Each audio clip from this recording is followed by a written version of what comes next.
Amados irmãos e irmãs, creio ser muito importante mostrar como que, na prática, esta devoção à Santíssima Virgem, esta total consagração, como ensina São Luís Maria Grignon de Montfort, como tem sido provada a sua eficiência no decorrer da história.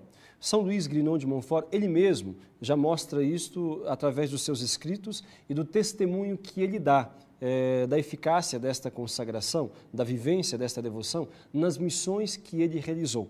São Luís Maria Grignon de Montfort, este grande missionário francês do século XVII, XVIII, ele realizou centenas de missões na região onde ele viveu, sobretudo no norte da França, na região da Bretanha, da Normandia, da Vendéia, aquela região toda que ele evangelizou.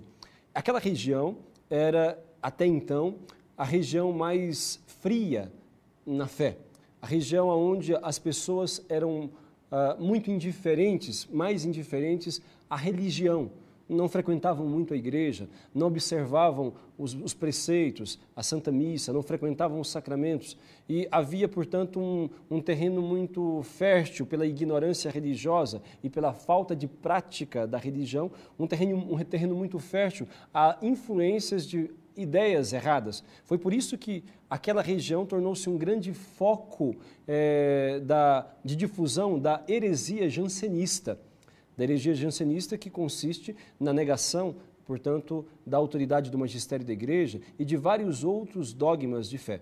É uma heresia protestante e que naquele tempo começou a atingir muitos católicos, muitos cristãos ali então despreparados. E esta consagração, ela foi usada por São Luís Grignon de Montfort nas suas missões como meio de fortalecer a fé das pessoas. São Luís realizava a missão como qualquer outro padre zeloso do seu tempo. Pregava o Evangelho, ensinava o catecismo, convidava as pessoas ao seguimento de Jesus Cristo, a deixar o pecado, a viver na graça de Deus. As missões naquele tempo demoravam semanas, às vezes até meses. Hoje as nossas missões são tão rápidas, às vezes demoram alguns dias apenas, ou um fim de semana, ou no máximo uma semana. Naquele tempo não, eram semanas ou mesmo meses.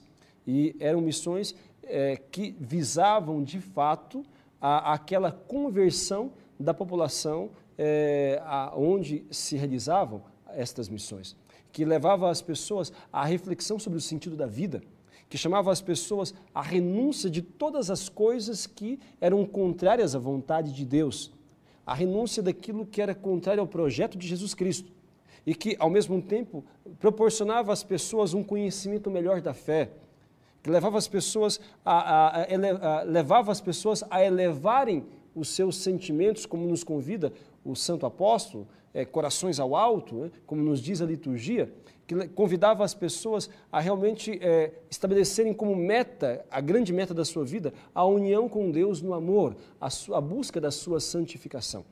E desta forma, os missionários proporcionavam também a ocasião da reconciliação, ou seja, da confissão, para que as pessoas pudessem concretamente manifestar a sua adesão a Jesus Cristo, o desejo de viver o batismo que já haviam recebido. Portanto, ele fazia isto como todos os missionários do seu tempo. O diferencial era este. O diferencial é que, além de ser um grande santo, um homem de profunda oração e de uma coragem realmente vigorosa de apresentar a verdade do Evangelho sem peias, sem mutilações, sem falsificações ou sem fáceis concessões ao mundo, além de ter esta característica que realmente o tornavam um homem admirável no cumprimento da sua missão, também ele usava o método de Jesus Cristo. Aqui está o grande diferencial. São Luís Grignon de Montfort, ele teve justamente a intuição de não fazer algo de novo. O que é, entre aspas, diferente em São Luís foi o fato de ele fazer igual a Jesus. Jesus, como foi o método de evangelização de nosso Senhor Jesus Cristo? O método de evangelização de nosso Senhor Jesus Cristo foi este. depois de ter iniciado a sua vida apostólica, depois de ter, portanto, cumprido este tempo junto com Nossa Senhora, diz a Bíblia, sempre submisso, embora sendo Deus, mostrando a importância da humildade, da submissão e da obediência. Depois de ter vivenciado este grande retiro de 30 anos, por assim dizer, ele começa a pregação do Evangelho. E o seu método foi este, foi ensinar as verdades de fé, aquilo que era necessário para que as pessoas se salvassem, a mostrar com a sua vida as virtudes que eram necessárias um cristão de fato vivenciar. Depois de ter ensinado todo o caminho de santificação e de salvação, depois de ter fundado a igreja e deixado a igreja para poder então continuar ensinando as verdades de fé, confirmando as pessoas no caminho de santidade, distribuindo a graça por meio dos sacramentos. Depois de ter feito isto, como é que ele encerra a sua missão? Nos diz a Sagrada Escritura que Jesus ele encerra a sua missão entregando a igreja inteira aos cuidados de Maria, consagrando todos a Maria Santíssima, para que com este gesto eles pudessem ter, portanto, em Nossa Senhora uma guia, um auxílio, um sustentáculo, uma poderosa intercessora e formadora que os ajudaria, que nos ajudaria como igreja a colocar em prática tudo o que Ele mandou, a fim de que nós obtivéssemos a santificação e a salvação. Portanto, era assim que São Luís Grignon de Montfort terminava as suas missões. Depois que ensinava o Evangelho, convidava todos, de fato, a um seguimento mais perfeito de Jesus, proporcionava a todos a reconciliação por meio da confissão sacramental. É importante aqui abrir um parênteses, confissão comunitária não vale, confissão comunitária é proibida pela Igreja, portanto, não é esta confissão a qual me refiro, a confissão é individual com o sacerdote, chamada confissão auricular. Então, fechando aqui a observação, depois de ter então reconciliado as pessoas, São Luís Grignon de Montfort, ele repete o gesto de Jesus. Ele, portanto, pelo ato de consagração, ele entrega todos ao coração de Maria. Depois de ter ensinado o que é a devoção e como ela nos beneficia em nossa vida espiritual, ele, portanto, leva todos, nos últimos dias da missão, a fazerem esta consagração. Eu tive a oportunidade de ver na França, quando fiz ali a peregrinação, nas cidades onde São Luís ensinou e onde ele está sepultado, duas destas folhas, que naquele tempo já havia a imprensa, e, portanto, a tipografia, e, portanto, era possível imprimir as fórmulas da consagração total a Nossa Senhora. Embora a maior parte das pessoas fossem analfabetas naquele tempo, mas ele lia, elas repetiam e depois elas assinavam. Alguns apenas com um X, porque não sabiam escrever. E São Luís assinava embaixo como testemunha daquela entrega total a Maria, renovando os votos batismais, renovando a consciência da fé e colocando-se ali debaixo da proteção e da autoridade de Maria, para que com ela aprendessem a colocar em prática tudo o que Jesus mandou. Assim ele encerrava as suas missões nos lugares onde ele evangelizou, levando todos a fazer esta consagração que depois ele ensinou no Tratado da Verdadeira Devoção com mais detalhes e profundidade. E o que aconteceu? O que a história nos narra a respeito destas consagrações? Qual foi o efeito pastoral destas consagrações? Sabemos que alguns anos depois que São Luís evangelizou, 70 anos depois, melhor falando, veio a Revolução Francesa. A Revolução Francesa que foi uma grande desgraça, não só para a Igreja, mas para toda a humanidade, que em nome da liberdade disseminou a ditadura, que em nome da tolerância oprimiu as pessoas, que em nome de uma igualdade assassinou milhares de pessoas, especialmente sacerdotes, religiosos, bispos e aqueles que quiseram se manter fiéis. A Revolução Francesa foi a primeira grande ação revolucionária para poder tentar tirar do coração do povo a sua fé e que depois fracassou, mas que fez muitas vítimas naquele tempo. A Revolução Francesa obrigava as pessoas, sacerdotes ou fiéis, a um juramento pela qual renunciavam a autoridade da igreja sobre eles. E desta forma, se vinculavam ao governo revolucionário como a grande autoridade sobre eles. E aqueles que se recusassem a fazer tal juramento, eles então eram considerados inimigos da nação e assim eram sentenciados à morte. A maior parte deles na guilhotina, aí o famoso instrumento de martírio que foi a guilhotina, pela qual passaram milhares de sacerdotes, religiosos, religiosas e fiéis do povo. E é interessante que aquela região que São Luís evangelizou e na qual ele ensinou a consagração e o rosário, o terço de Nossa Senhora, aquela região de fria que era, de indiferente que era para com a religião, tornou-se a mais fervorosa, de forma que no tempo da Revolução Francesa foi o lugar onde mais resistiu a toda essa infectiva revolucionária, rejeitando ali esta negação da fé.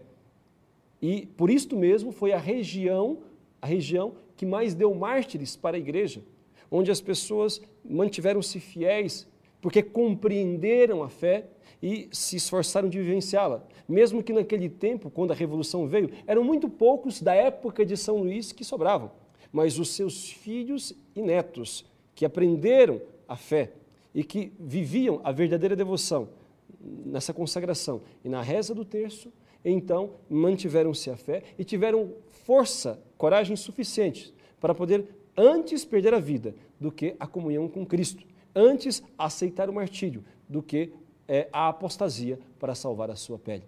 Meus amados irmãos, portanto, um método de santificação apresentado aqui no Tratado da Verdadeira Devoção mostrou-se muito eficiente, não apenas neste caso testado pela Revolução Francesa, como na vida de muitos outros santos que depois realmente realizaram esta consagração e que nos dão o testemunho de que ela é eficiente. Recomendando, portanto, a todos que conheçam e vivam a consagração ensinada no tratado, nós estamos ajudando a fortalecer a fé e o seguimento de nosso Senhor Jesus Cristo, da maneira mais perfeita, da maneira como Ele ensinou. Depois de entender o que é a consagração a Nossa Senhora, o que é a devoção a Nossa Senhora e que lugar isto ocupa na nossa santificação e salvação, é importante saber como fazer esta consagração.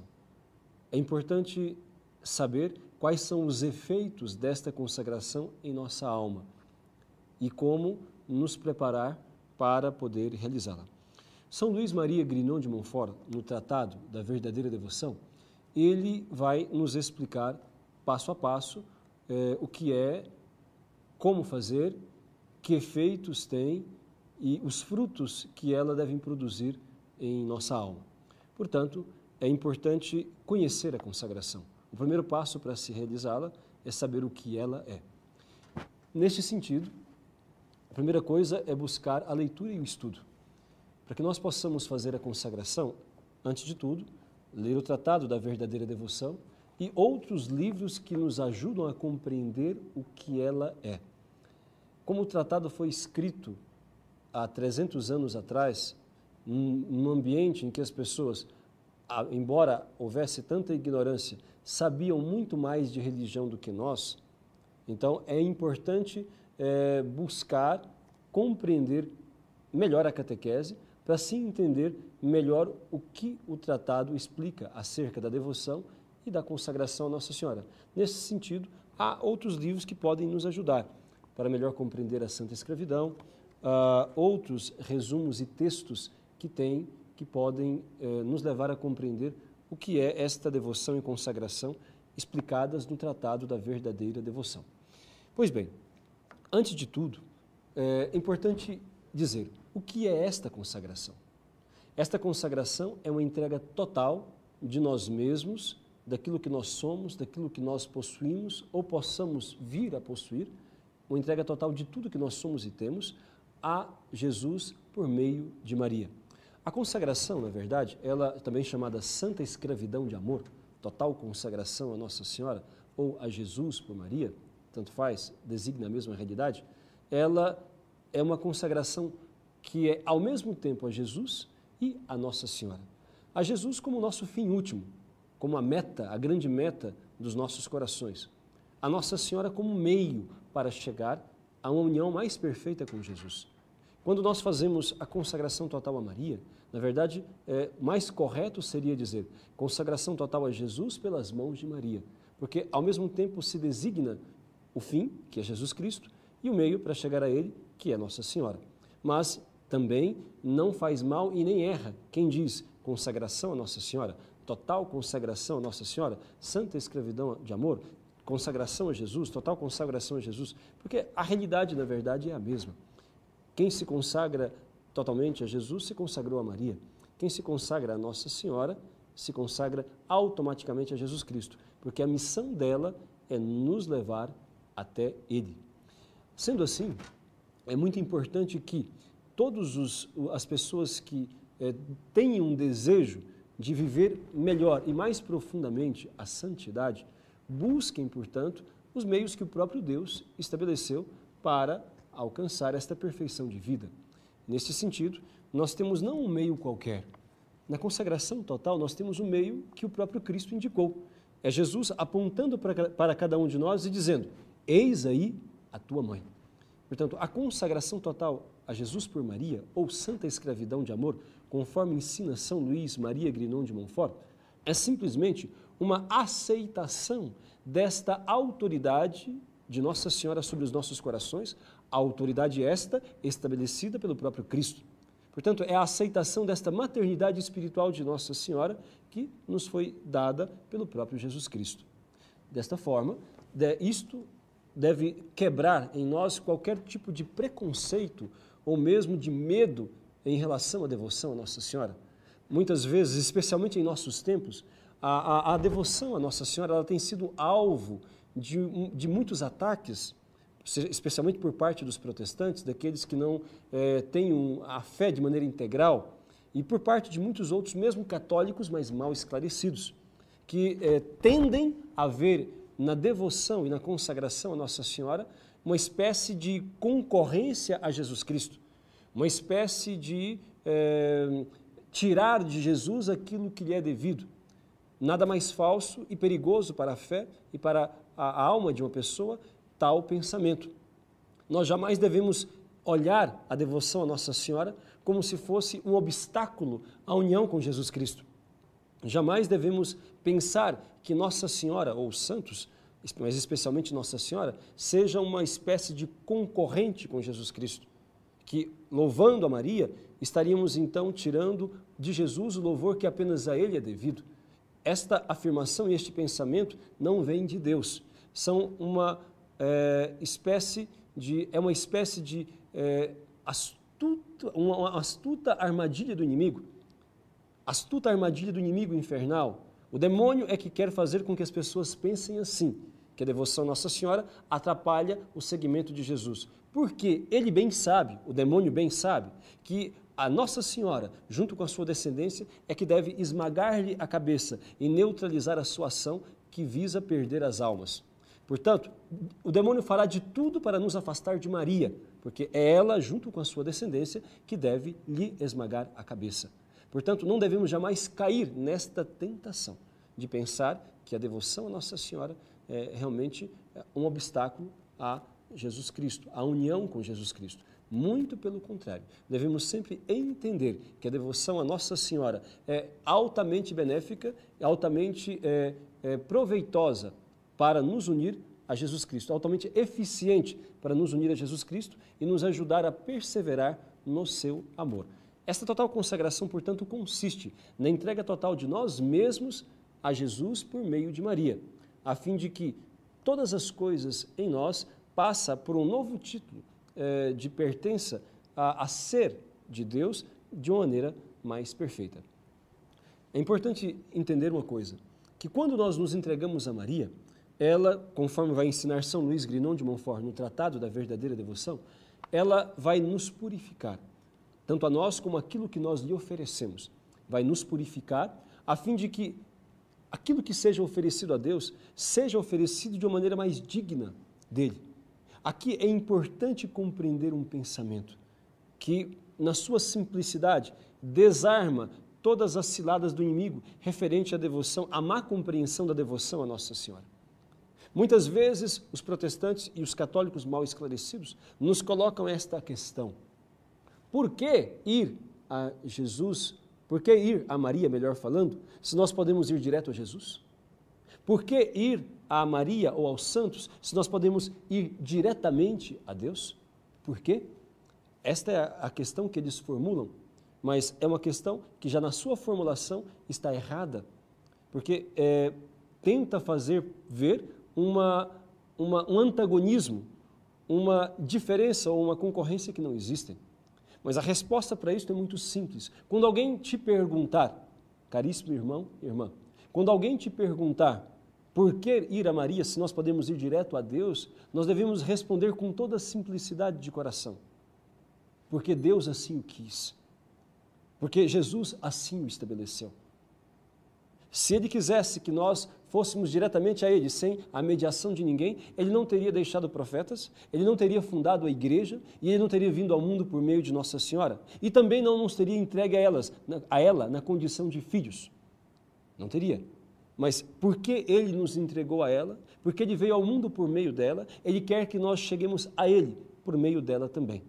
Conforme São Luís Grignon de Montfort vai falar na primeira frase do Tratado da Verdadeira Devoção: foi por intermédio da Santíssima Virgem Maria que Jesus Cristo veio ao mundo, e é por meio dela que Ele deve reinar no mundo. Portanto, não devemos aceitar este falso dilema de que ir a Nossa Senhora, ao invés de ir diretamente a Cristo, é algo que obscurece a mediação única de Jesus Cristo. A mediação única de Jesus Cristo é referente à salvação. Ele é o único Salvador, mediador de salvação. A mediação de intercessão, esta é estendida a todas as pessoas, a todos os santos e a todos os anjos. E, de maneira especial, a Nossa Senhora. Jesus é o único Salvador. Agora, intercessores são muitos os que existem. A partir do momento em que eu ou você reza por alguém, ora por alguém, nós nos tornamos intercessores desta pessoa.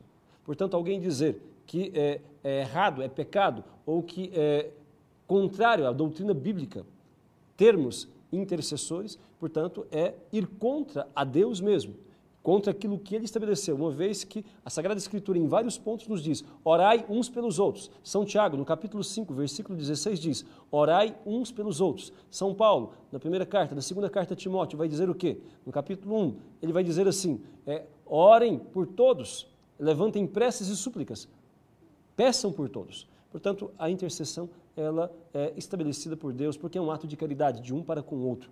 Deus, mesmo podendo fazer tudo sozinho, Ele nunca quis agir deste modo.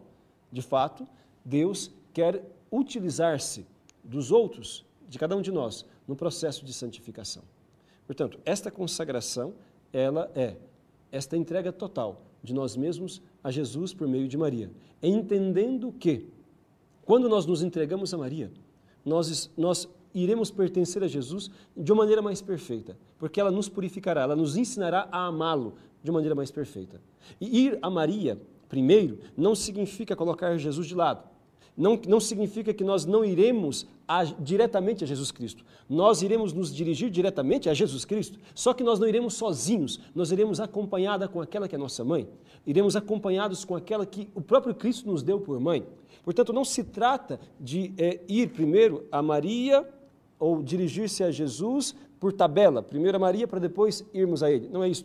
Se trata de ir a Ele, acompanhado com ela. Então, nós vamos a ela como um meio mais perfeito de chegar a Ele. Nós vamos primeiro a ela, não porque ela é a meta, mas porque ela é o modo que Jesus deixou de nós nos achegarmos a Ele de uma maneira muito mais perfeita e de modo a obtermos com mais segurança as graças que Ele mesmo nos proporciona, confiando naquela que Ele nos deu por mãe e intercessora. Esta consagração pode ser feita por todas as pessoas que querem um auxílio de Deus para alcançar a sua santificação. Ou seja, por todos os batizados que querem ir para o céu, que querem uma ajuda para poder se salvar. Vejam bem, Não estou dizendo que é necessário fazer a consagração para se salvar, não é isto. Estou dizendo que a consagração é um auxílio dado pelo próprio Deus para alcançarmos a santificação e a salvação, que é consequência da nossa vivência em Deus. Então, todas as pessoas batizadas que não fazem restrição à doutrina de Jesus Cristo, tal como a igreja a ensina, e que desejam profundamente viver em santidade, a consagração à Santíssima Virgem será um auxílio poderoso para estas pessoas. Não há, portanto, restrição a pessoas. Entretanto, se alguém não aceita a doutrina da igreja, a doutrina de Jesus Cristo, como a igreja apresenta, não há sentido fazer esta consagração. Se alguém não quer ser santo, não há sentido fazer esta consagração. Esta consagração, ela não é para os perfeitos, não é para os santos, não é para aqueles que estão avançados na vida espiritual simplesmente. Esta consagração é para os pecadores, como eu, como vocês, mas que querem viver a santidade. Jesus, ele nos entregou a Maria, a fim de que ela nos ensinasse a fazer a vontade dele. Ele já havia nos ensinado tudo, mas ele, bem sabendo a nossa fragilidade, bem sabendo a nossa debilidade, como nós somos suscetíveis às mazelas, às tentações, então ele nos deu uma mãe. E de fato, esta mãe tem esta missão, de nos ensinar a amá-lo verdadeiramente, de forma que nós possamos chegar a esta maturidade espiritual. Como diz São Paulo, a estatura da idade de Cristo. Ou seja, há um amor a Deus sobre todas as coisas, conforme expressa a Sagrada Escritura, com todas as nossas forças, com todo o nosso coração, com toda a nossa alma, com todo o nosso entendimento. Isto é a maturidade espiritual, a qual Nossa Senhora nos faz chegar, se, uma vez entregues a ela, formos dóceis às suas inspirações, deixando-nos educar por ela, portanto, aprendendo a fazer tudo quanto Jesus mandou. As pessoas que desejam, portanto, um auxílio para a sua santificação, podem e devem fazer esta consagração. Não é apenas para sacerdotes, religiosos, religiosas, pessoas de comunidades, mas para todas as pessoas. Não há restrição, desde que aquela pessoa que a faz realmente, sinceramente, deseja a santidade. No fundo, todos nós sabemos que temos a obrigação de sermos santos, porque isto não é um privilégio de algumas pessoas, esta é a obrigação de todos, se queremos ir para o céu. Diz a palavra de Deus que nós devemos ser santos. São Pedro, na sua carta, diz, na sua primeira carta, no capítulo 1, vai dizer o quê? Sede santos em todo o vosso comportamento, porque está escrito, sede perfeitos como vosso Pai é perfeito, sede santos como vosso Pai é santo. Portanto, a santidade é exigência de Deus para todos. São Paulo, por sua vez, vai dizer, buscai a paz e a santidade, sem a qual ninguém verá a Deus. Então, meus amados irmãos, se nós não nos santificarmos, nós não iremos para o céu. Se nós não nos santificarmos, nós nos condenaremos ao inferno. Portanto, aqueles que querem se salvar precisam ser santos. E a santidade consiste em quê? A santidade consiste no amor a Deus. A santidade consiste em amar a Deus. E amar a Deus consiste em quê? Em obedecer os seus mandamentos, em fazer tudo o que Ele mandou. E Nossa Senhora entra aí, a devoção a ela entra justamente aí. Jesus nos entregou a ela para que ela realmente nos conduzisse à compreensão e à vivência da vontade de Deus. E dessa forma nos santificássemos e desta forma nos salvássemos. Portanto, todos aqueles que desejarem ser santos, desejarem ir para o céu, encontrarão na verdadeira devoção realmente um poderoso auxílio. É importante dizer uma coisa a todos, especialmente aqueles que já leram o tratado ou que já tiveram o conhecimento, que já ouviram alguma palestra sobre a consagração ou sobre o tratado da verdadeira devoção. Muitos têm escrúpulos, têm medo de fazer a consagração. Eu gostaria de dizer a você, meu caríssimo irmão, que você não deve ter medo, este medo não vem de Deus. Nós não devemos ter medo de nos entregar totalmente a Maria, não devemos ter medo de nos fazer escravos por amor dela, porque esta entrega total, ela foi realizada pelo próprio Cristo, foi mandada por Ele mesmo, portanto não devemos ter medo de cumprir a vontade de Deus. A entrega total a Maria só nos ajuda, em nenhum modo e de nenhuma maneira nos atrapalha. Nossa Senhora só nos ajuda. Alguns não fazem porque se sentem indignos. Alguns dizem, não posso fazer esta consagração, eu não sou digno. Não posso fazer esta consagração, é muito elevada para mim, etc. Evidentemente que as pessoas que se expressam deste modo, que pensam assim, apenas manifestam ignorância a respeito do assunto. Irmãos, se vocês não são dignos, se você não é digno de fazer esta consagração, muito menos você seria digno de receber a Eucaristia. Muito mais do que esta consagração é o Santíssimo Sacramento da Eucaristia. Muito mais do que esta consagração é o batismo que você já recebeu. Se você não se acha digno de fazer esta consagração, como é que você então pode sustentar a verdade de que você é um cristão se você é batizado? Como é que você então pode ir à fila da comunhão e receber o próprio Jesus se você não se acha digno de fazer uma consagração como esta?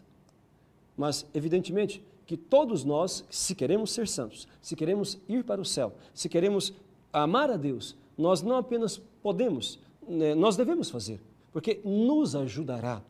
Nossa Senhora é aquela que sempre nos ajudará a realizar bem a vontade do Pai, a cumprir tudo o que o Senhor mandou. Não devemos ter medo. Esse medo, esse escrúpulo não vem de Deus. É enganação do inimigo para nos afastar realmente de Nossa Senhora, para nos impedir de fazer esta entrega confiante a ela, que resultará na nossa santificação e neste esmagamento da cabeça do inimigo, porque assim rejeitaremos com mais facilidade as suas seduções, as suas tentações. Portanto, todas as pessoas que querem ser santas podem fazer a consagração. A consagração não é para os santos e perfeitos, é para aqueles que desejam ser santos, é para aqueles que querem ser santos e que, entretanto, têm consciência da sua debilidade, têm consciência da sua fragilidade, da sua fraqueza e que querem ajuda para poder manterem-se, para se manterem no caminho de santidade, no caminho de comunhão com Deus, no caminho de obediência a Jesus.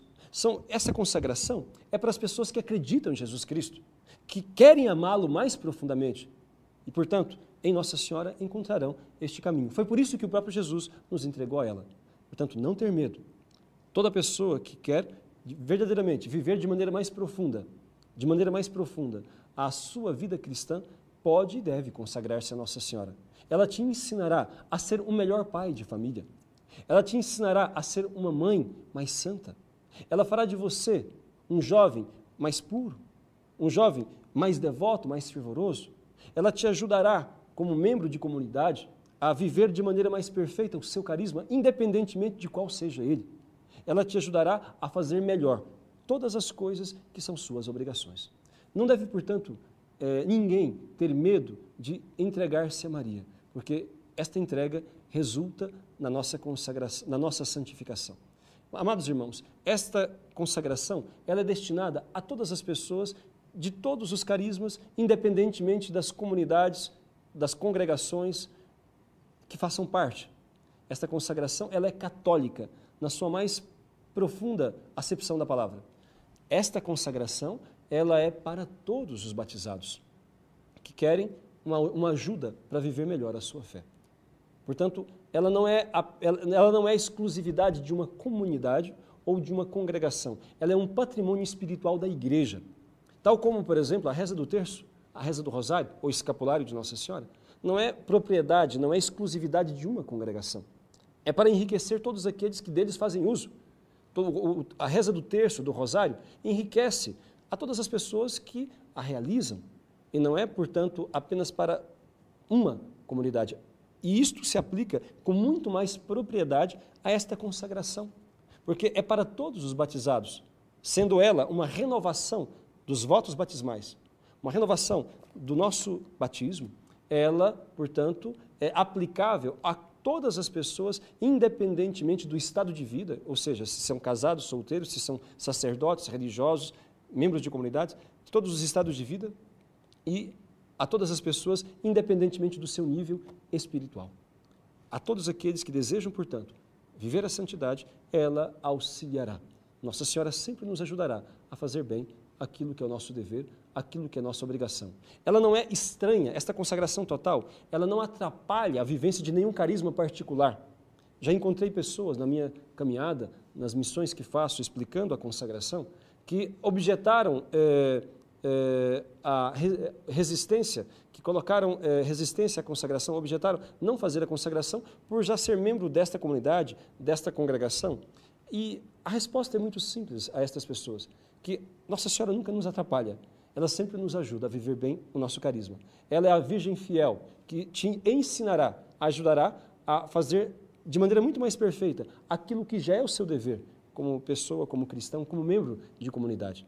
Ela, portanto, não é um corpo estranho dentro de nenhum carisma.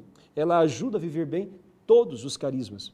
Ajuda a pessoa a realizar bem a sua missão enquanto cristão, independentemente do seu estado de vida ou da função que ocupa dentro da igreja.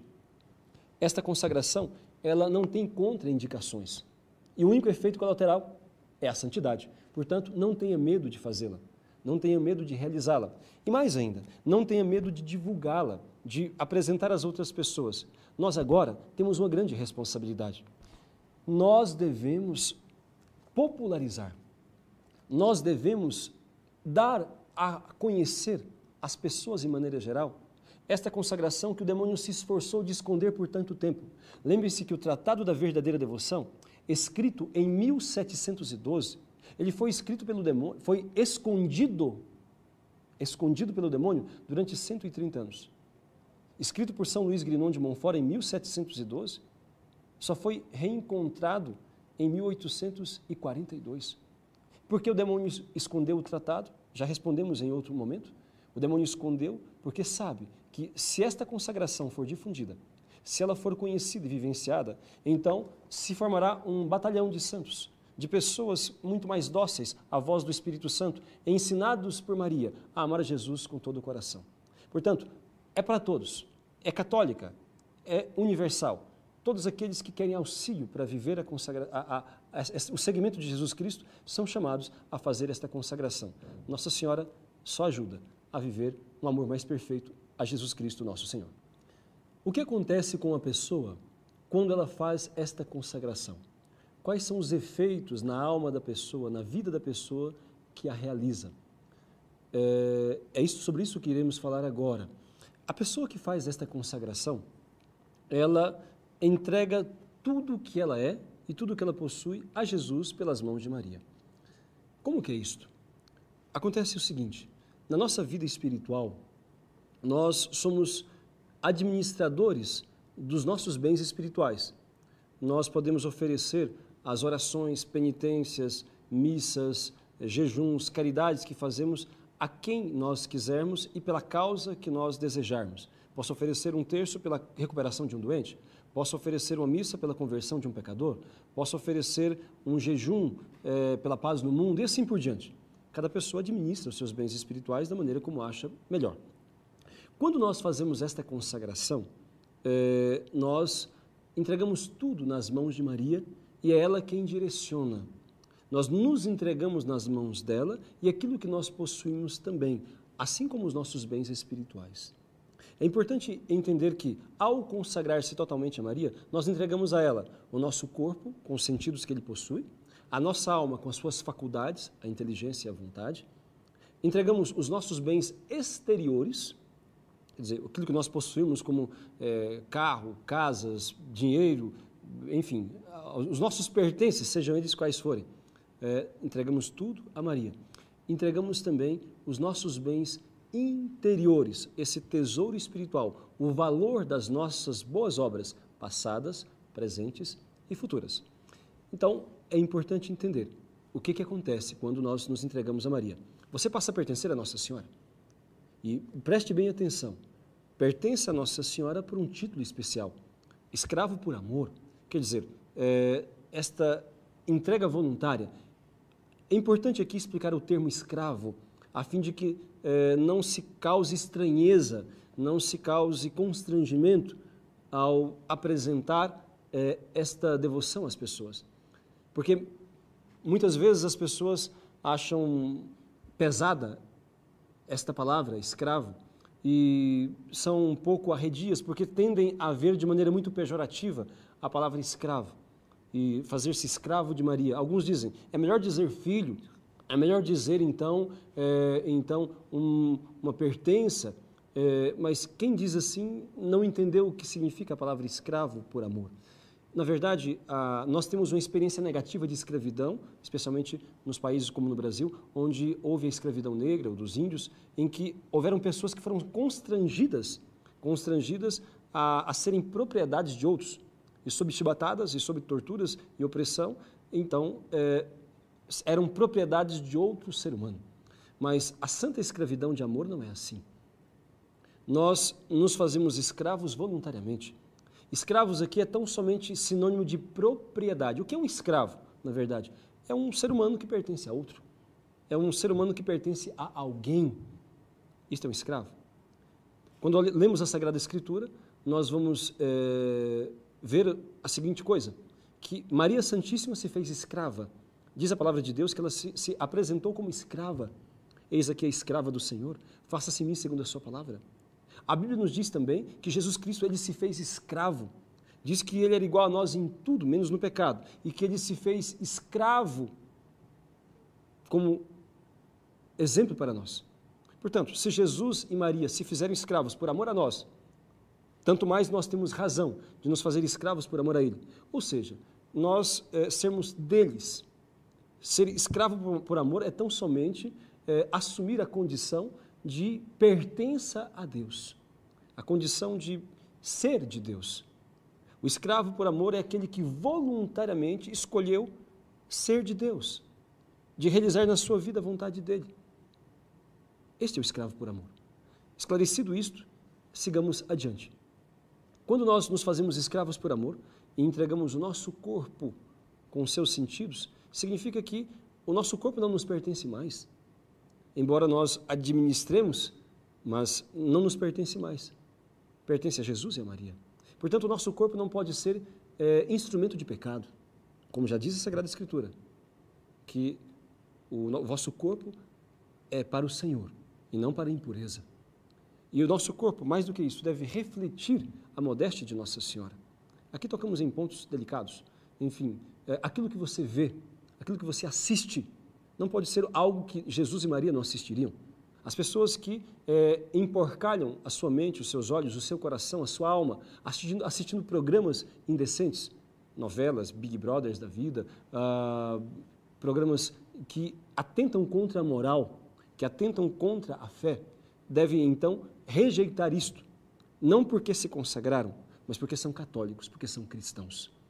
E assim, a consciência de uma pertença especial a Jesus e a Maria deve nos levar a rejeitar prontamente aquilo que é contrário à vontade de Deus.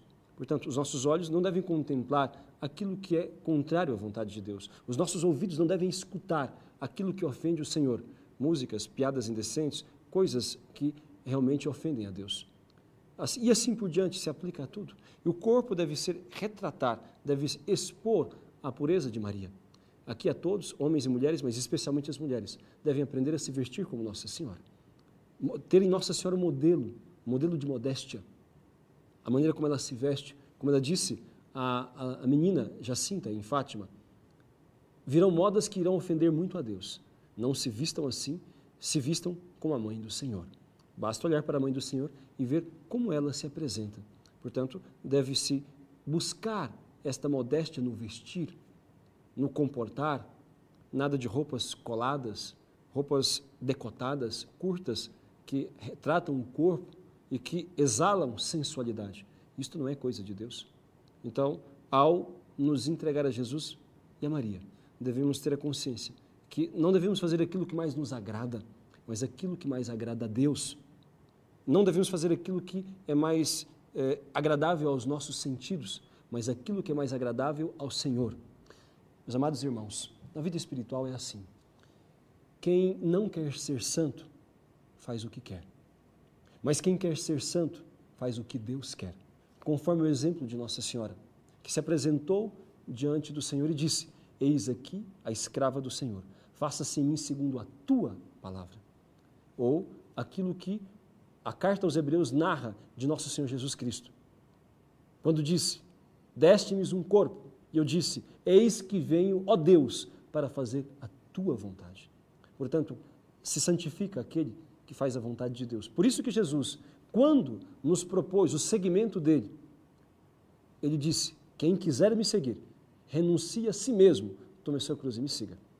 Portanto, quando nós nos consagramos a Jesus, a Maria, devemos ter esta consciência, que é para a nossa santificação, ou seja, para a realização da vontade de Deus em nossa vida.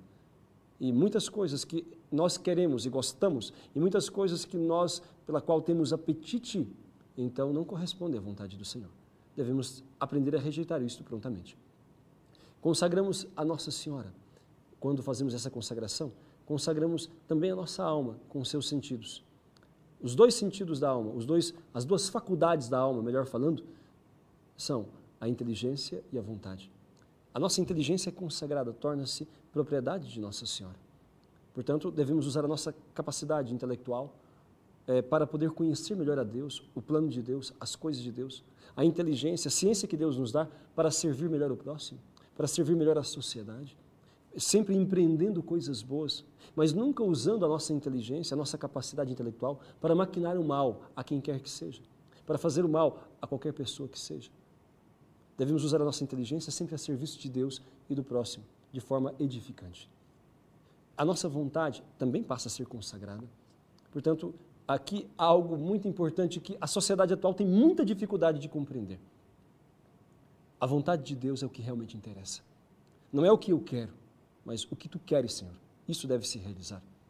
Nós devemos aprender que a nossa vontade, especialmente quando fazemos essa consagração, ela pertence a Deus. Então, o que interessa, de fato, não é o meu plano, ou a minha vontade, ou os meus caprichos. O que interessa é a vontade de Deus. E isto basta. A vontade de Deus deve tornar-se o meu paraíso, deve tornar-se o meu deleite neste mundo. Quando nos consagramos totalmente a Nossa Senhora, nós consagramos também os nossos bens exteriores, as nossas fortunas, o nosso dinheiro, a nossa casa, nosso carro, aquilo que nós temos. Isso não significa, prestem bem atenção, que nós devemos então doar para a igreja ou para alguma instituição aquilo que nós possuímos materialmente. Não é isto. Continua no seu nome, mas você tem a consciência de que não pertence a você, pertence à Nossa Senhora. Pertence a Nossa Senhora e você deve usar estes bens de maneira, de fato, honesta. Mas isso significa o quê? Que eu não posso comprar ou vender, ou que eu não posso doar, ou que eu não posso, então, fazer negócios? Posso. Você pode continuar fazendo os seus negócios da mesma maneira como fazia, se os fazia honestamente. Sabendo que você é apenas administrador destes bens que pertencem à Santíssima Virgem, que pertence a Nosso Senhor. Portanto, você deve administrar estes bens de maneira honesta. Então, algo que Nossa Senhora não faria, você nunca deve fazer. Portanto, por exemplo, Nossa Senhora não usaria o dinheiro dela para poder, então, patrocinar o pecado. Não usaria o dinheiro dela para poder financiar algo que seja mal, para pagar, por exemplo, a entrada para o seu filho, a entrada na boate, na discoteca, no carnaval e assim por diante. Ela não financiaria o pecado. Ela não promoveria aquilo que é errado, aquilo que é mal. Então, os bens de Nossa Senhora devem ser usados a serviço de Deus. Portanto, passam a pertencer a ela, de forma que nós não tenhamos jamais a ousadia de usar para o mal aquilo que pertence a Deus. Então, o que acontece conosco quando entregamos tudo a Maria? Nossos bens, nosso ser, passa a ser de Nossa Senhora. Explicávamos que, quando entregamos os nossos bens materiais, nós passamos a ser apenas administradores dos mesmos. E Nossa Senhora é quem é a verdadeira dona. E os bens que pertencem a Maria jamais devem ser usados para poder promover o pecado. Nós podemos fazer qualquer operação, qualquer atividade que seja lícita, que seja honesta. Podemos comprar, podemos vender, podemos trocar, podemos doar, de acordo com aquilo que você enxerga ser necessário. O que nós não podemos fazer é jamais deixar-nos levar pela cobiça, deixar-nos levar pela desonestidade e fazer um uso errado daquilo que pertence à nossa Mãe do Céu. Nós somos apenas administradores.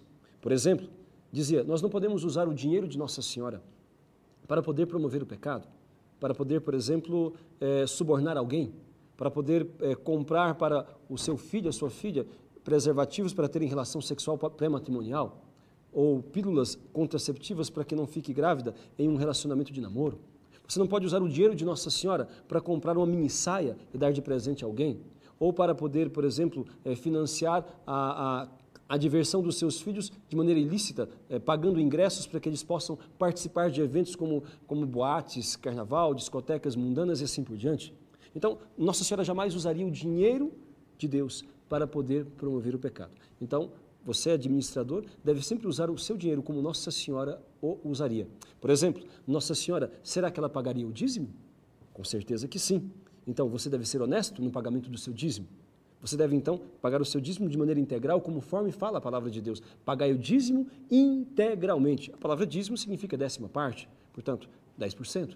Seja honesto no seu dízimo. Nossa Senhora, com certeza, daria isto ou talvez até mais, mas pelo menos isto deve-se cumprir, pagar o seu dízimo, ou na paróquia, ou em alguma instituição, entendeu? Que promova a evangelização, ou sequer pode dividir também, mas é importante ser honesto na devolução. Você é administrador dos bens de Nossa Senhora, portanto, deve procurar administrá-lo como ela mesma faria.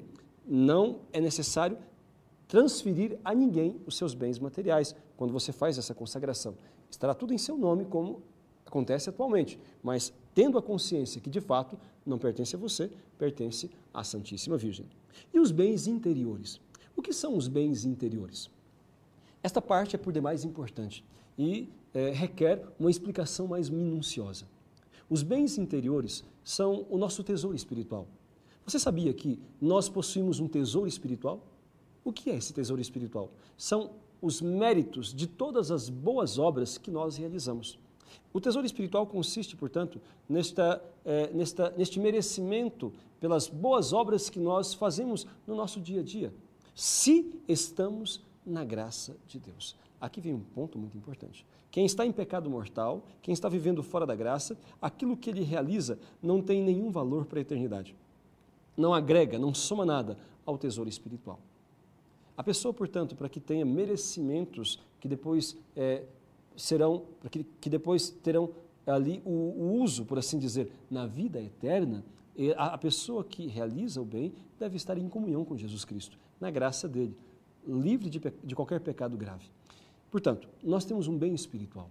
Jesus Cristo mesmo nos disse que mesmo um copo d'água que nós oferecemos a alguém porque é de Cristo, não ficará sem recompensa. Deus é tão bom, que Ele, para nos incentivar para fazer o bem, Ele mesmo nos paga, espiritualmente falando. Ele mesmo nos presenteia com merecimentos.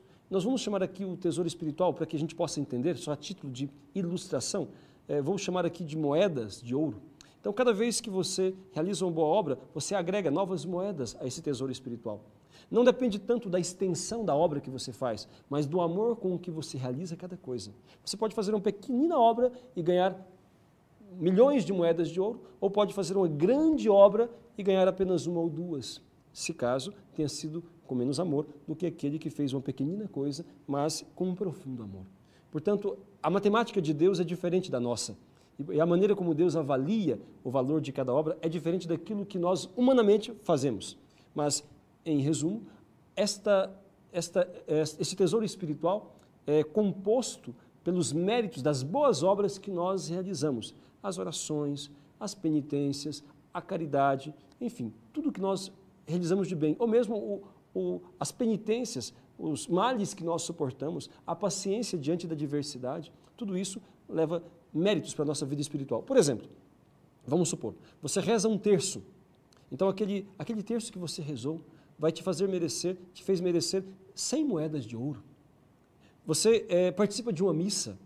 Então, aquela missa que você participou te fez merecer 500 moedas de ouro. Você faz uma caridade, faz um bolo, leva até o presídio, oferece aos presos. Você, então, ganhou por aquela caridade, então, 500 moedas de ouro. Você, no seu trabalho, no seu emprego, entendeu? Há pessoas que te chateiam, te azucrinam a paciência e que, às vezes, você tem vontade de apertar o pescoço. Você tem vontade de responder mal, de xingar, de bater, tá? Enfim. Mas você suporta toda aquela provação sem amaldiçoar, sem pagar com o mal.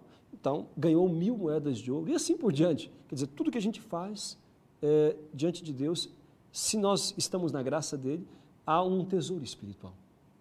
E esse tesouro espiritual, né, ele, quando nós morrermos, ele vai se transformar em grau de glória, ou seja, em grau de felicidade. Então, se nosso tesouro espiritual for de tal forma pequeno, vamos dizer assim, que se transforme depois num grau de glória menor, nós assim estaremos totalmente felizes, mas num grau de glória e de felicidade inferior a muitos outros que lá estão. Quer dizer que no céu há níveis diferentes de felicidade? Sim, há níveis diferentes de felicidade, porque há pessoas que mereceram mais, há pessoas que amaram mais, há pessoas que tiveram coragem de amar mais e de colocar em prática a sua fé, a cujos olhos a própria vida não foi preciosa, como nosso Senhor disse, mas que gastaram a vida, que os seus dons, os seus bens, enfim, a serviço de Deus, a serviço do próximo, que realizaram as coisas com amor. Enfim, evidentemente que uma pessoa assim terá um grau de felicidade muito maior do que aquele que se converte na última hora e que gastou toda a sua vida no seu próprio bem-estar, no seu próprio serviço, sem se importar muito para o outro. Enfim, há graus diferentes de felicidade. É importante dizer que no céu todos são totalmente felizes. Não há ninguém infeliz e nem há inveja de um para com o outro, jamais. Todos se felicitam, todos reconhecem a justiça, a bondade, a misericórdia e o amor de Deus. Ninguém tem inveja de ninguém. Todos glorificam a Deus pelos méritos, pela santidade, pelo amor que aquela irmã, este santo, aquele outro santo tiveram. Ninguém tem inveja de ninguém, mas há graus diferentes de felicidade, consoante a extensão do tesouro espiritual que cada um ajuntou enquanto estava encaminhada aqui na terra. Isso é muito importante entender, que este tesouro espiritual, portanto, ele redundará depois num grau de glória. E é importante saber que esse tesouro espiritual, existe uma parte que é doável e uma parte que não é doável. Há uma parte que é própria, chama-se valor meritório pessoal. Este valor meritório pessoal, ele é intransferível. E o valor impetratório e satisfatório são a parte doável do nosso tesouro espiritual. Como assim? Como assim? Cada vez que nós realizamos uma boa obra, nós nos enriquecemos com ela, mas podemos oferecer uma parte desse tesouro espiritual para alguma pessoa que necessita, por alguma causa. Por exemplo, você reza um terço e oferece por um doente.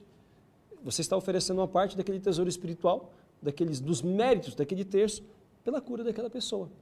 Você oferece, por exemplo, uma missa por uma pessoa falecida. Você vai ganhar méritos por aquela missa que você ofereceu por aquele defunto. Mas, ao mesmo tempo, você está doando uma parte daquele mérito à pessoa a quem a missa foi oferecida. E assim por diante. Na verdade, todos os dias nós fazemos doação de méritos espirituais, só que a maior parte das pessoas não tem consciência desta realidade. Então não sabem que fazem isto, né? Não sabem sequer que têm um tesouro espiritual. Mas todos aqueles que estão na graça de Deus e realizam boa obra, se oferecem por alguma intenção particular ou por uma pessoa, então eles estão doando este tesouro espiritual em benefício de alguém. Quando nós nos consagramos a Nossa Senhora, isto torna-se diferente. Quando nós nos consagramos a Nossa Senhora, nós nos consagramos tudo o que nós possuímos, inclusive esse tesouro espiritual. E nós não temos mais autoridade para poder doar, portanto, esse nosso mérito por alguém, por alguma pessoa, entendeu? Porque nós não possuímos mais nada. A entrega total é realmente total, por isso ela chama-se total consagração a Jesus por Maria. Você entrega, inclusive, esses bens espirituais. Você entregou o seu corpo, a sua alma, os seus bens exteriores e o que é mais importante e mais valioso, os seus bens espirituais. Você entregou a Nossa Senhora e é ela quem vai aplicar, ela quem vai oferecer, entendeu? Segundo as necessidades mais urgentes às pessoas que mais precisam.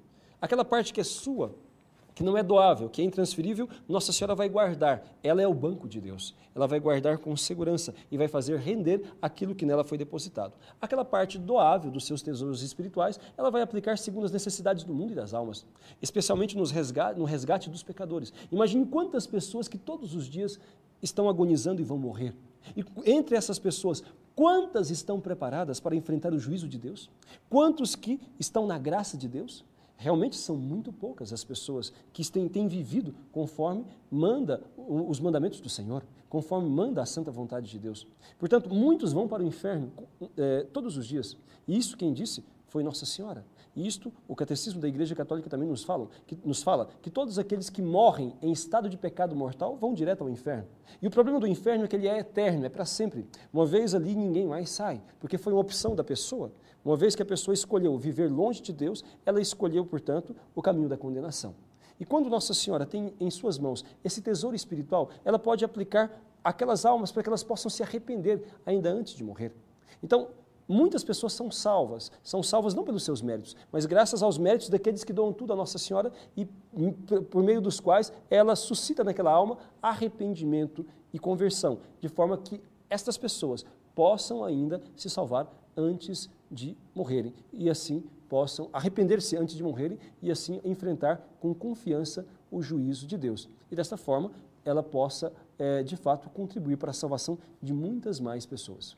Esta consagração, portanto, ela é de um benefício imenso ao nosso próximo, porque pela doação dos méritos espirituais, Nossa Senhora passa a ter recursos, meios para salvar muitas outras pessoas que sequer hoje vão à igreja, que sequer buscam a Deus, e que se salvam não por causa dos seus méritos, mas por causa desses méritos que são doados a Nossa Senhora, com os quais ela alcança a graça da contrição e do arrependimento a estas almas, a estas pessoas, antes ainda que elas morram.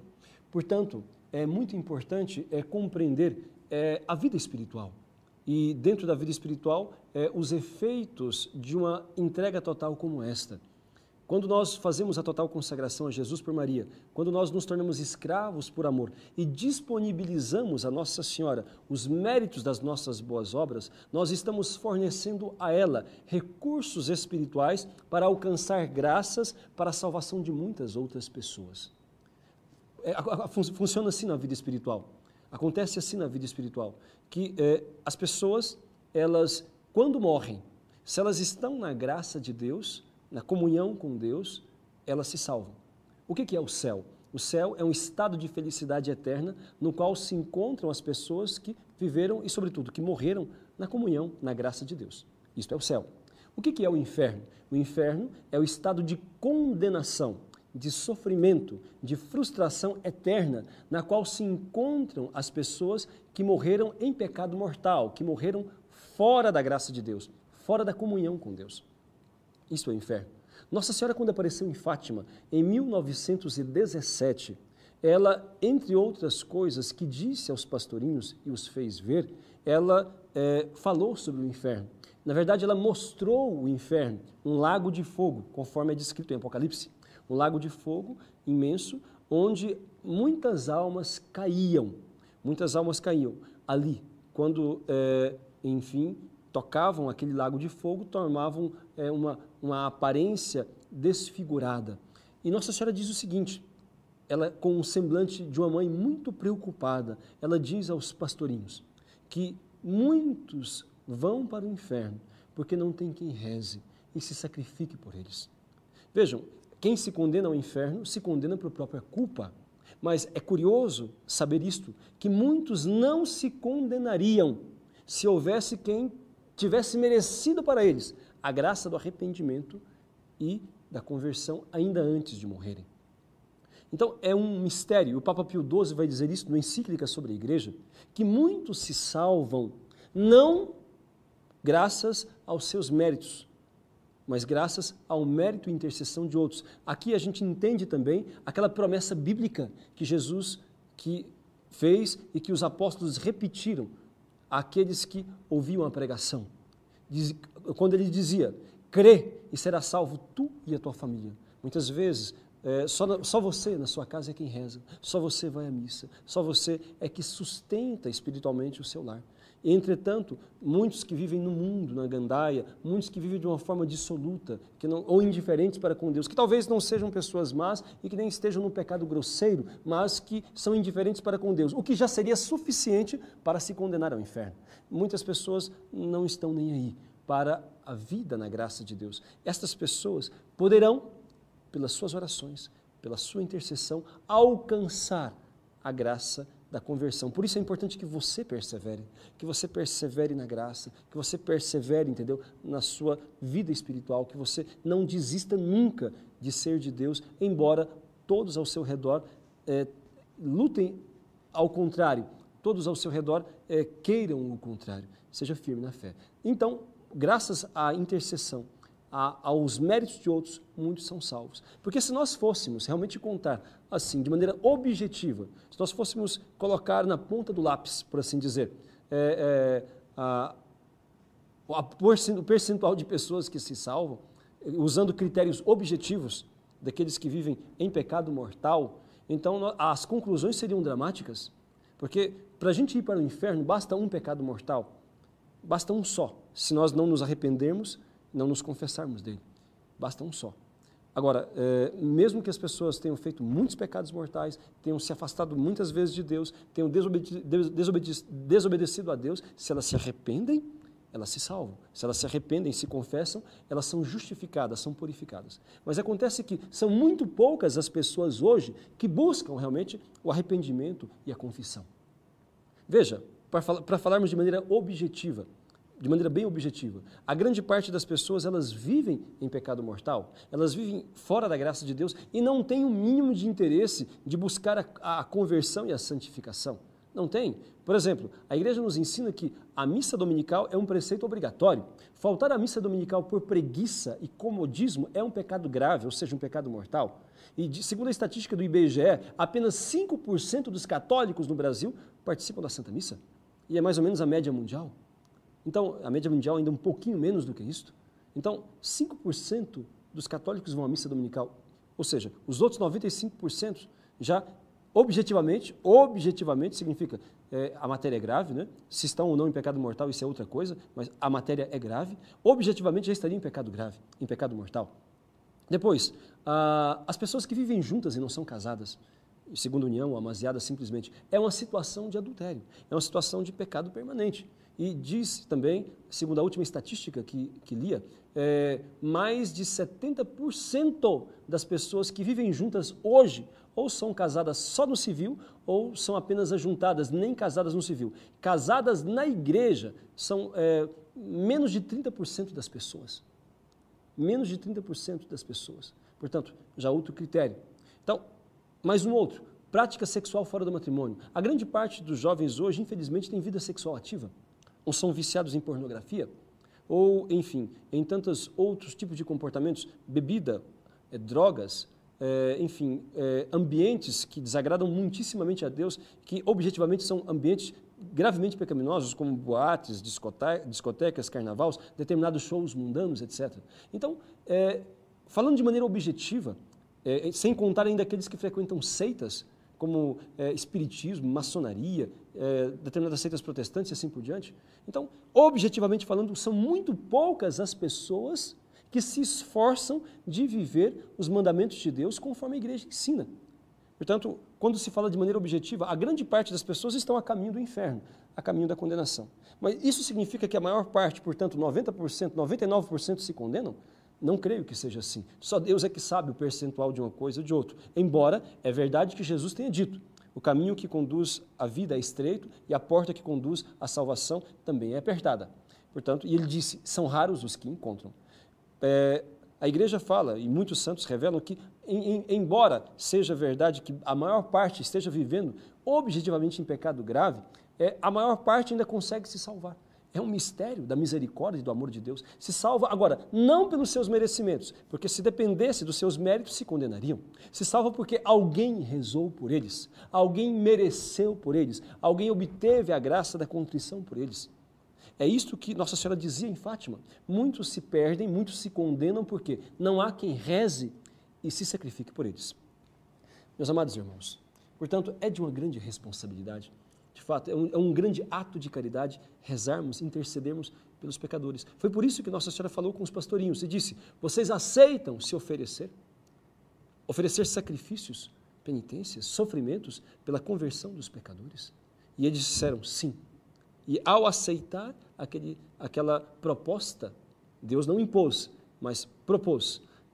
Ao aceitar aquela proposta, de fato, os pastorinhos experimentaram grandes sofrimentos físicos, morais, espirituais, morreram com doença 2 anos depois, depois de grande sofrimento, a pneumonia, a chamada gripe espanhola, num tempo em que não havia anestesia. A menina Jacinta foi toda aberta, os pulmões para serem drenados, sem anestesia. Então, morreu no hospital de Lisboa, 2 anos depois que viu Nossa Senhora, em meio a grandes dores e sofrimentos. Então, ela aceitou e, de fato, heroicamente ofereceu. E quantas almas se salvaram por causa da sua generosidade, por causa de sua entrega. Assim acontece também com os méritos espirituais. Quando nós entregamos tudo a Maria, ela passa a ser a administradora desses bens. E ela com certeza aplicará os nossos méritos para a salvação, especialmente daqueles que estão ali à beira da condenação, que estão ali a um passo de morrer, agonizando, e que não tem quem reze por eles. Imagine uma pessoa que há 30 anos não se confessa, uma pessoa que há tanto tempo não se confessa. Então, se Nossa Senhora pode contar com aquilo que a gente doa de bens espirituais para alcançar a graça, para aquela pessoa se arrepender, então aquela pessoa poderá se salvar. Alguém que há 30 anos não se confessa, de repente, porque alguém pediu, alguém alcançou a graça da contrição, ele então se arrepende, começa a pensar na vida, no leito da sua morte, ali, antes de morrer, começa a pensar no mal que fez e no seu íntimo, no seu interior, pede a Deus perdão pelo pecado que fez, pelos erros que cometeu, pelas pessoas que ofendeu. E mesmo que não tenha ali imediatamente a assistência do sacerdote, o ato de contrição, no momento da morte, o desejo do perdão de Deus, podem lhe alcançar o perdão e a salvação. Meus amados irmãos, como é preciosa aos olhos de Deus a oferta daqueles que se preocupam com a salvação dos seus irmãos. E aqui há um detalhe muito importante. Quando nós fazemos essa consagração total a Maria, aquilo que nós entregamos a ela passa a ter um valor muito maior, porque ela pega aquela nossa oração, aquela nossa caridade e purifica.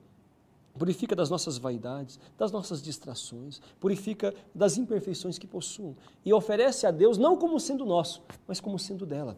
Por exemplo, aquele terço que valeria então 100 moedas de ouro, quando eu me consagro a Nossa Senhora e ela purifica e oferece a Deus, agora passa a valer 1.000, passa a valer 5.000, entendeu? Porque ela oferece a Deus revestido dos méritos de sua virtude. E assim ela passa a ter muito mais méritos para socorrer as almas. Mas infelizmente ainda não tem sido suficientes. Por isso ela disse que muitos se perdem porque não há quem reze e sacrifique por eles. É importantíssimo, portanto, irmãos, fazer conhecer esta consagração, porque quem se consagra como escravo por amor, quem entrega a Nossa Senhora os seus méritos espirituais, as suas boas obras, passa a ser automaticamente um doador de bens espirituais e a contribuir para a salvação de muitas pessoas por meio desta entrega dos bens à Nossa Senhora. Ela passa a ter meios, recursos para socorrer os pecadores. Portanto, sejamos generosos, não tenhamos medo de nos consagrar e de difundir a consagração, para que mais e mais pessoas se beneficiem, não apenas na vivência da consagração, mas também pela doação dos méritos que serão aplicados pela salvação de todos, especialmente dos pecadores. Como fazer esta consagração? Quem pode fazê-la? Que tipo de pessoa está apta a fazer uma consagração como esta? Antes de mais nada, é importante entender que esta consagração ela não é uma consagração qualquer. Existem centenas de consagrações a Nossa Senhora, todas elas são boas, todas as consagrações que são aprovadas pela Igreja são boas, mas são consagrações simples, que na verdade não têm a pretensão de ser outra coisa do que consagrações simples. São consagrações que visam nos colocar debaixo da proteção de Nossa Senhora, alcançar alguma graça, algum favor, enfim, são consagrações simples. Esta consagração, como apresenta São Luís Maria Grignon de Montfort, ela não é uma consagração simples, ela é uma consagração total, ela é uma consagração especial, diferente. Na verdade, nós poderíamos dizer que ela é a perfeita renovação dos nossos votos batismais sob o patrocínio de Nossa Senhora. E o que isto significa? Significa que nós iremos renovar a nossa consciência, a nossa entrega a Deus, a nossa consciência de pertença a Deus, dando a Ele tudo, por meio de Maria, entregando a ela todas as coisas, a fim de que ela entregue a Jesus de uma maneira muito mais perfeita e purificada, como já havíamos explicado. Portanto, esta consagração não é uma consagração qualquer. Por isto mesmo, ela exige o conhecimento. Uma consagração simples, quando eu falo qualquer, não é de maneira pejorativa, mas apenas para dizer que as outras são simples. Quando nós fazemos uma consagração simples, por exemplo, pego um folheto, faço a consagração à Nossa Senhora Aparecida, faço uma consagração à Nossa Senhora de Fátima, posso pegar aquele folheto, ir até a igreja, à minha casa ou em qualquer lugar e recitar, então fiz a consagração. Esta consagração não é assim. Ela exige o conhecimento daquilo que se está fazendo. Por isso, a importância de se ler o tratado e outros livros, como já havíamos mostrado, que nos ajudam a compreender o que ela é. Ler e depois escutar palestras. Existem várias palestras que explicam a respeito da consagração. Pode-se encontrar na internet ou em livrarias católicas. Inteirar-se a respeito do assunto. Participar de encontros que explicam. Nós temos encontros que realizamos em vários lugares no Brasil e no mundo que chamam-se Consagrate. Os Consagrates são encontros que visam explicar esta consagração total, para que as pessoas possam encontrar nesta consagração um meio de viver bem a fé. Então, o primeiro passo é, de fato, conhecer o que é a consagração. Depois que se entendeu o que é a consagração, se irá fazer o exercício espiritual. Depois que já se leu o tratado, se escutou palestras, se entendeu o que é a consagração, se irá fazer o exercício espiritual. O que é o exercício espiritual?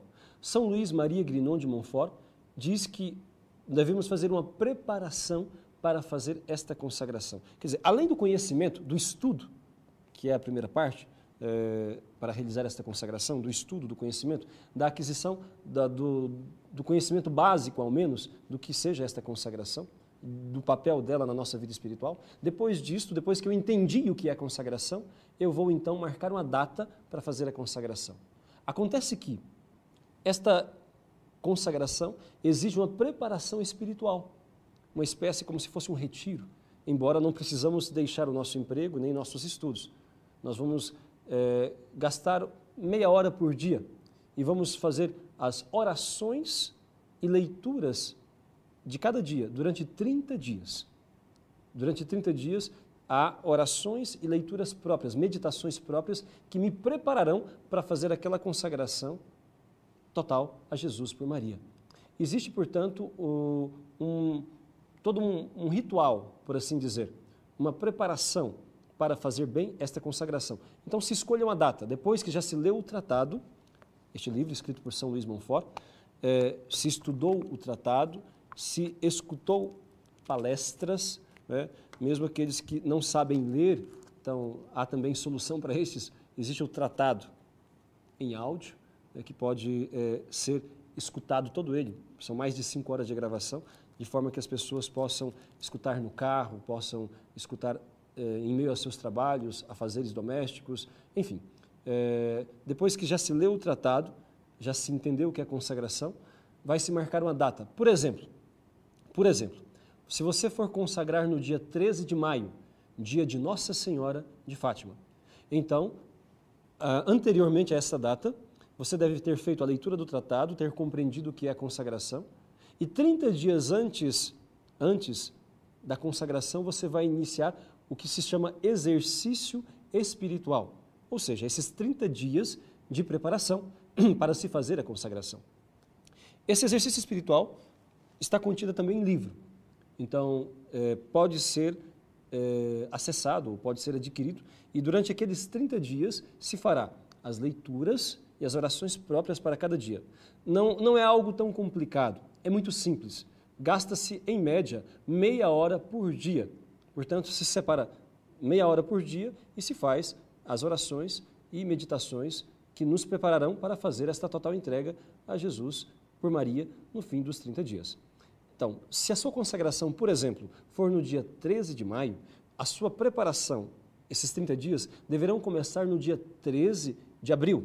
Ou se for, por exemplo, a sua consagração no dia de Nossa Senhora Aparecida, dia 12 de outubro, a sua consagração vai começar, a sua preparação vai começar no dia 12 de setembro, e assim por diante. Depois de ter lido o tratado, de ter entendido o que é a consagração, você marca uma data e inicia os 30 dias de exercício espiritual, então, que podem ser acompanhados por este livro, ou por outros que tenham a mesma função, com as meditações e orações próprias.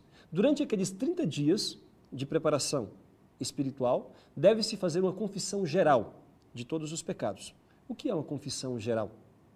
É a confissão de todos os pecados graves que nós já fizemos durante a nossa vida. Ou seja, devemos fazer um minucioso exame de consciência, o melhor é sempre, claro, anotar, fazer por escrito, e fazer uma confissão geral dos pecados já confessados, dos pecados já arrependidos e confessados. Com isto, não se quer dizer que não se tenha tido a segurança de que os pecados foram perdoados. Temos a certeza que, uma vez absolvidos, se sinceramente confessados, de maneira sincera confessados, os pecados foram perdoados. Acontece que a consagração total a Jesus por Maria marca uma nova etapa em nossa vida espiritual. E nós renovamos o repúdio aos nossos pecados, o repúdio a todas as vezes em que nós ofendemos a Deus e o desobedecemos, todas as vezes em que nós nos desviamos do caminho que Ele traçou para nós. Portanto, ao fazer esta consagração, nós estamos retomando a vida espiritual de uma maneira mais intensa. E desta forma nós reafirmamos a nossa rejeição ao pecado e a nossa adesão a Jesus Cristo.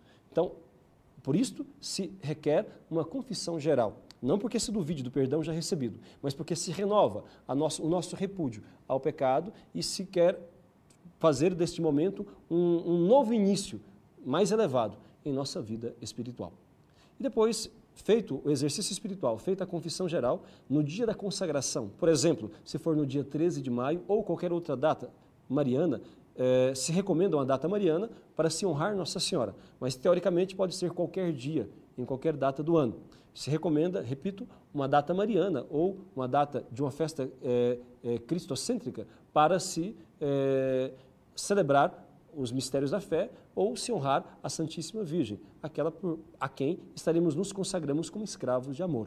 Portanto, se escolhe, por exemplo, a data 13 de maio, ou 12 de outubro, ou 12 de setembro, ou 12 de dezembro, ou 8 de dezembro, ou tantas outras datas marianas que nós possuímos, então, naquele dia em que você participa da Santa Missa, já tendo feito os 30 dias de exercício espiritual, você vai participar da Santa Missa, comunga e na ação de graças você vai recitar a fórmula da consagração.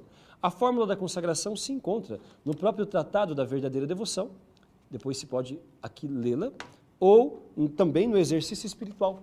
Está aqui também a fórmula da consagração, que vai ser recitada no dia em que você se consagrar. É importante que já se tenha esta fórmula impressa, ou pode ser escrita à mão, ou impressa numa folha onde se depois pode assinar. E depois o padre que preside a Santa Missa ou alguma outra pessoa pode assinar como testemunha desta entrega total que você fez a Jesus por Maria.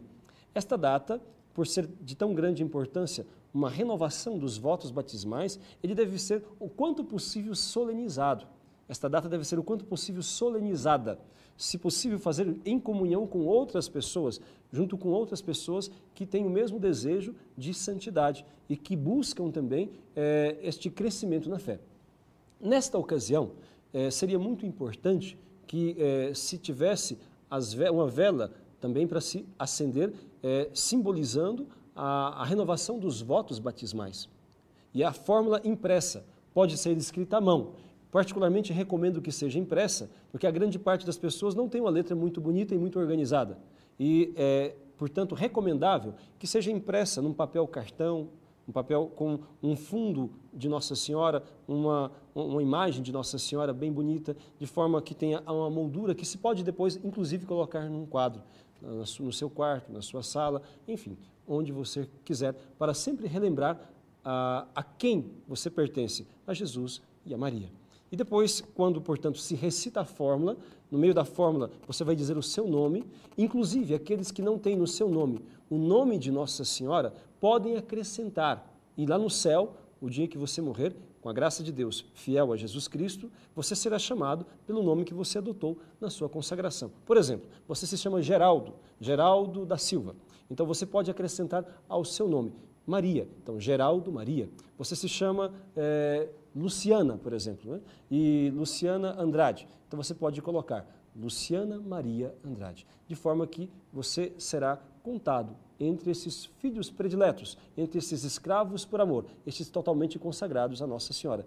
E lá no céu te chamarão assim, de fulano Maria, fulana Maria, como aqueles que, por um ato de abandono e confiança, seguiram a determinação de Jesus e aceitaram e se entregaram a Nossa Senhora como filhos, escravos por amor. E desta forma, aprenderam com ela, com toda certeza, a amar Jesus de maneira muito especial. Porque, de fato, quem entra nessa escola do Imaculado Coração de Maria não faz outra coisa do que amar Jesus perfeitamente.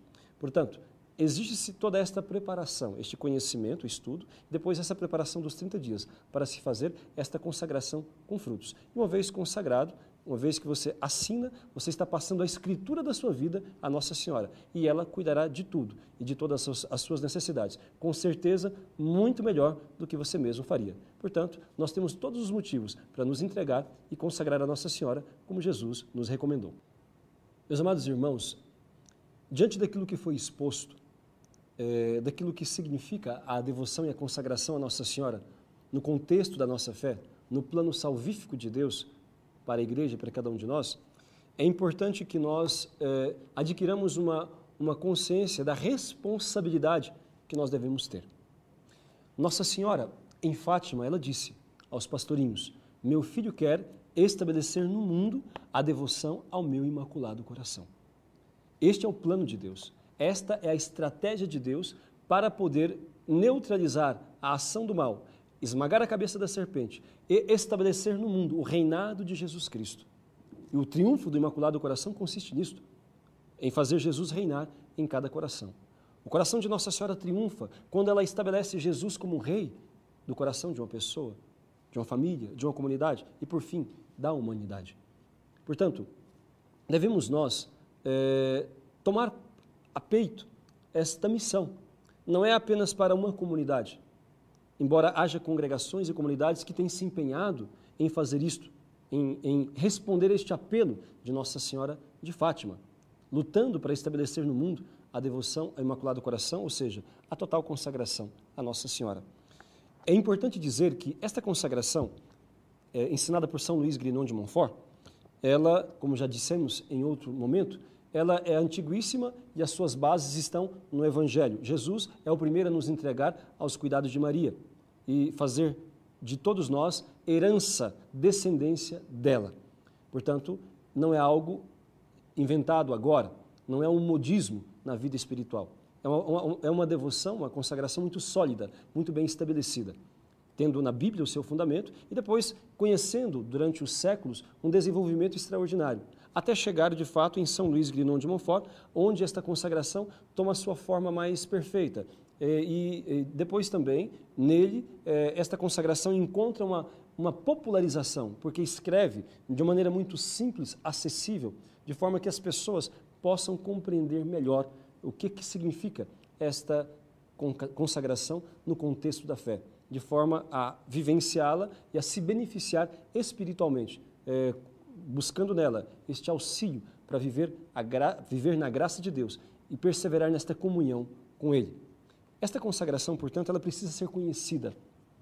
Em nossos dias, é importante dizer que são muitos os santos que realizaram esta consagração, que depois que o tratado foi publicado, há aproximadamente 160 anos atrás, quando ele foi publicado em 1843, né?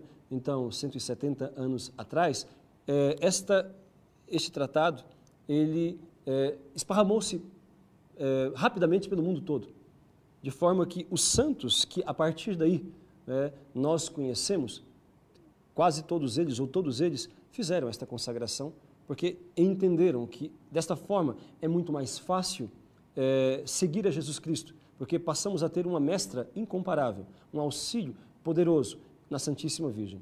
É importante aqui esclarecer uma coisa.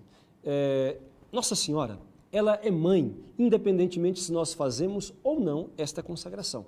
Ela é mãe. Se nós somos batizados, ela é mãe, na ordem da graça, de todos aqueles que, de fato, foram resgatados por Cristo e que foram purificados pelo santo batismo. Ela é mãe. Mas uma mãe, ela pode ter mais ou menos influência na vida de um filho, consoante a liberdade que o próprio filho dá à mãe de intrometer-se, de, então, orientá-lo em sua própria vida. Então, Nossa Senhora é mãe. Mesmo se eu não faço a consagração, ela é minha mãe. Acontece que, quando eu faço esta consagração, eu estou dando a Nossa Senhora a liberdade de me educar. Porque é assim também na vida natural.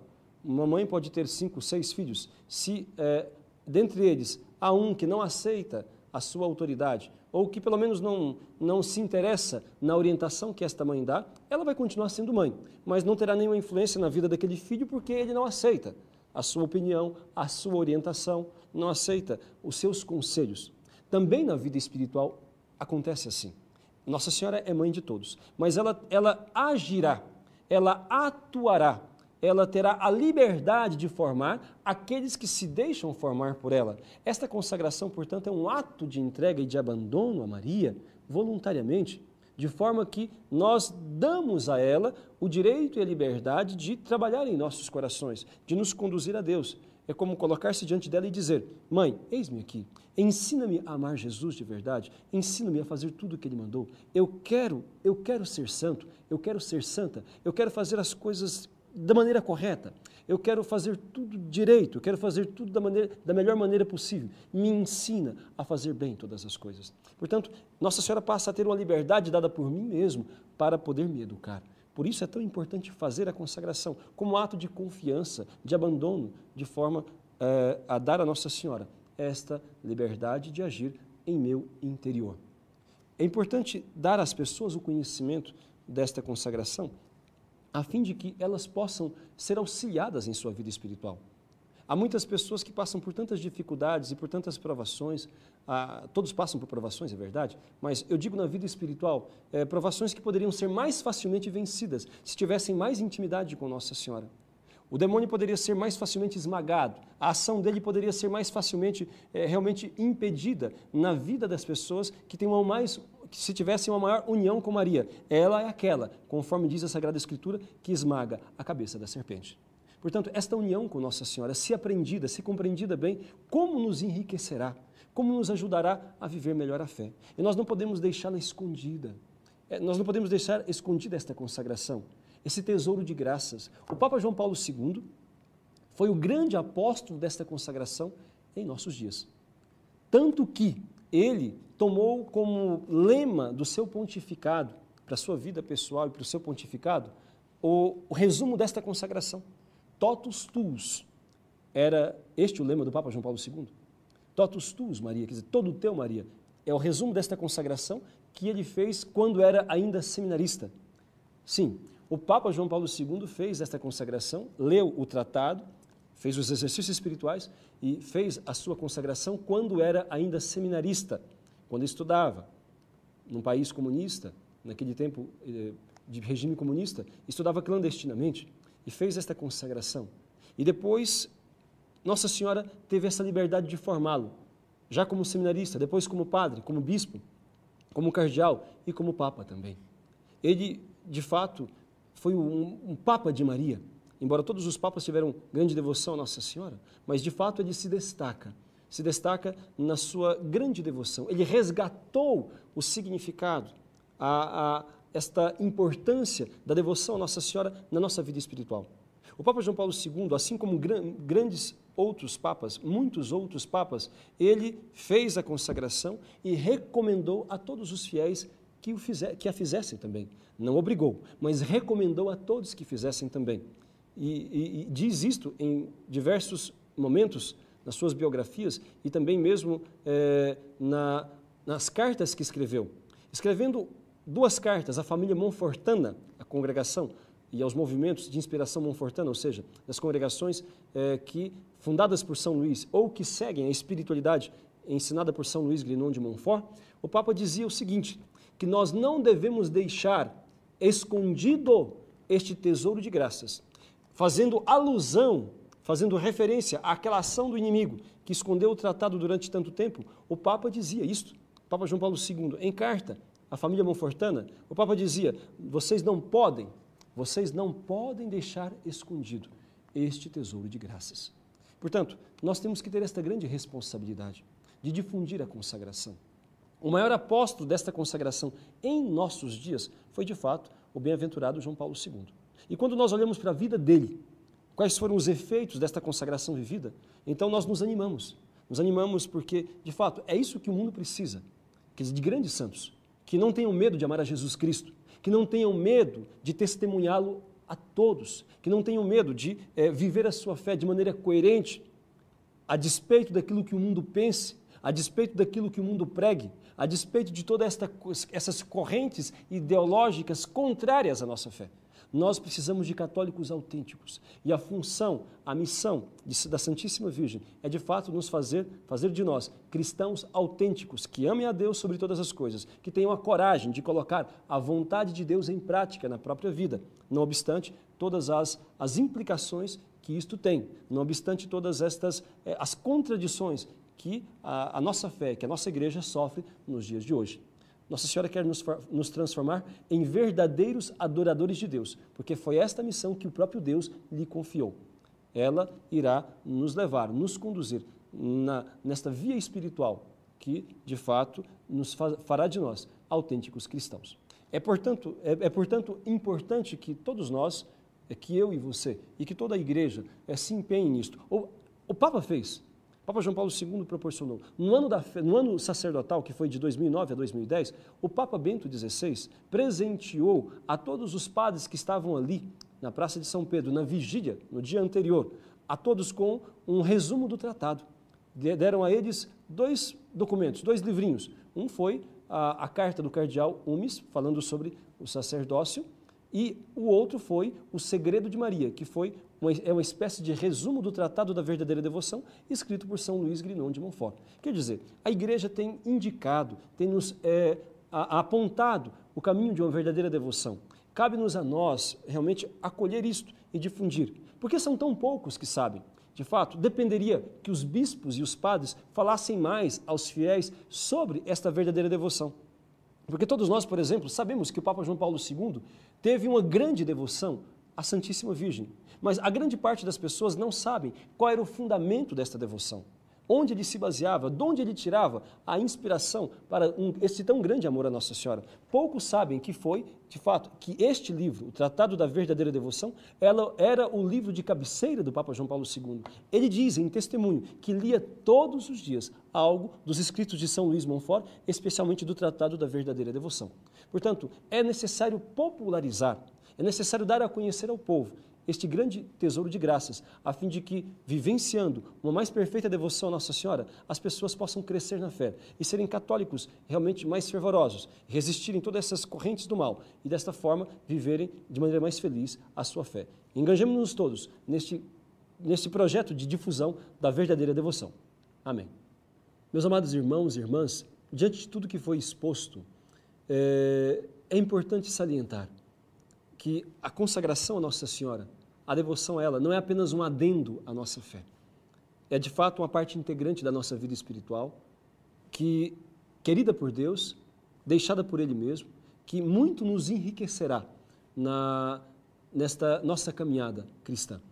Portanto, o inimigo de Deus, o demônio, o inferno inteiro, conjurou contra a consagração e escondeu o tratado durante tanto tempo, porque ele sabe que, de fato, a popularização, a difusão da consagração levará ao fortalecimento da fé das pessoas que vivenciarem esta entrega total à Nossa Senhora, levando, então, à sua derrota, a derrota do inimigo de Deus, levando à derrota de Satanás, ao esmagamento da sua cabeça, à neutralização de sua ação na vida das pessoas, na vida das famílias, na vida, enfim, das comunidades e do povo de maneira geral.